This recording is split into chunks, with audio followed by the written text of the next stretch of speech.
wabarakatuh. Buku jurnal penulis. Menulis ini keterampilan yang bisa dikuasai oleh siapa saja, tak pandang usia, pendidikan, bahkan siapapun bisa menjadi penulis. Ketika saya mengajar kelas menulis, memang dari mulai kelas 1 SD bisa menulis buku dalam 1 hari. Dan ada yang senior, sudah sepuh usianya, masih tetap mau belajar menulis hingga akhirnya menerbitkan buku. Kenapa sih saya menulis buku jurnal penulis? Saya ingin penulis itu tahu dan belajar hal teknik-teknik yang harus dikuasai oleh penulis. Seperti di bab terakhir ini, anatomi buku dan yang harus penulis tahu. Ada tahapan menulis ya, penulisan draft, revision atau revisi, penyuntingan atau pengeditan naskah. Ini penjelasannya ya, pra menulis. Ada untuk anatomi buku, ada bagian awal, bagian isi, bagian akhir atau di sini juga ada penjelasannya. Bagian awal itu ada Perancis, bukan nama negara ya, tapi di sini setengah judul, pancir atau judul semu, maksud dari Perancis. Biasanya ketika ujian sertifikasi penulis non fiksi suka ada yang tanya apa itu Perancis. Jangan bilang itu sebuah negara ya. Bagi buku istilah itu berbeda. Lalu ada halaman seri, judul penuh, pernyataan hak cipta, persembahan, kata pengantar, daftar isi, daftar gambar, daftar singkatan, prakata, ucapan terima kasih, introduksi atau pendahuluan. Kebanyakan yang salah kaprah itu dari kata pengantar dan prakata. Biasanya terbalik gitu ya, penulis memahaminya. Di sini ada penjelasannya untuk Perancis. Di sini nama Perancis tetapi bukan nama negara. Dalam perbukuan sama dengan artinya setengah judul, bukan judulnya ditulis tidak sempurna. Tetapi pada halaman ini hanya membuat judul atau judul utama. Ada halaman seri. Ini banyak sekali ya, 20 halaman untuk anatomi buku saja pembahasannya.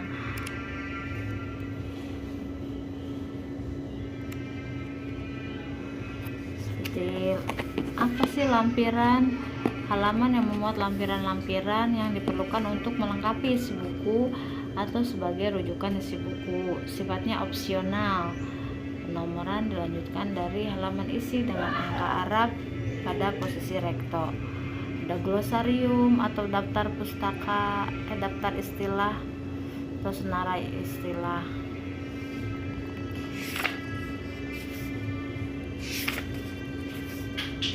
Jarang dibahas mengenai anatomi buku ini, membuat penulis tuh asing dengan istilah-istilah tadi ya.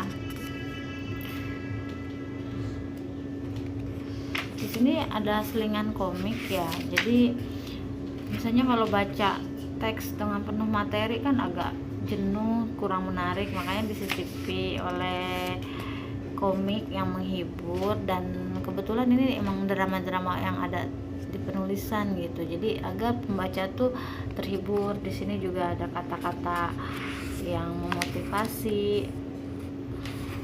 Dengan adanya desain yang lebih menarik, membuat pembaca akan lebih menikmati dalam membaca.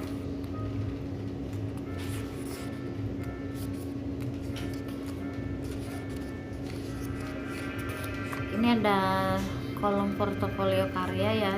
Jadi kenapa sih kita harus memulai sedini mungkin mendokumentasikan karya kita? Nanti kan mungkin next kita mau ujian atau mau melamar pekerjaan, pasti kita butuh jejak karya. Jadi dengan adanya pencatatan ini membuat karya kita itu rapi, terdokumentasi. ada pembatas buku. Ini biasanya tips-tips menulis walaupun tidak detail, karena ini kan semua genre menulis tapi untuk membuat dasar boleh, bisa digunakan.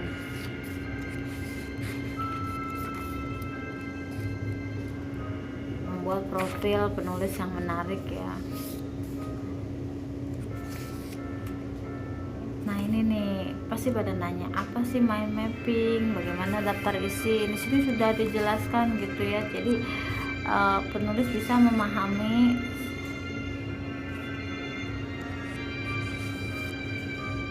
peta pemikiran. Ini cara mengatasi writer block, menentukan ide ya. Ini membuat agenda menulis. Ini pembagian karya tulis fiksi, non fiksi ya. Di sini ada cerpen, novel, drama, puisi, non fiksi, ada berita, kritik, esai, kolom. Di sini ada penjelasannya. Kenapa sih kita harus tahu? Tapi jangan sampai kita menulis tuh nggak tahu ini mau kita buat fiksi atau non fiksi atau faksi gitu ya.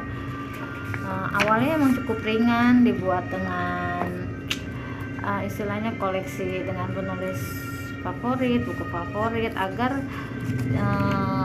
membaca bisa santai membaca awal buku. Nanti kan akhir bukunya itu banyak sekali pembelajaran yang harus dipahami. Itu saja tentang buku jurnal penulis. Semoga buku ini bisa menambah wawasan para penulis Indonesia dan juga bermanfaat. Saya Erna Watilis, terima kasih, salam.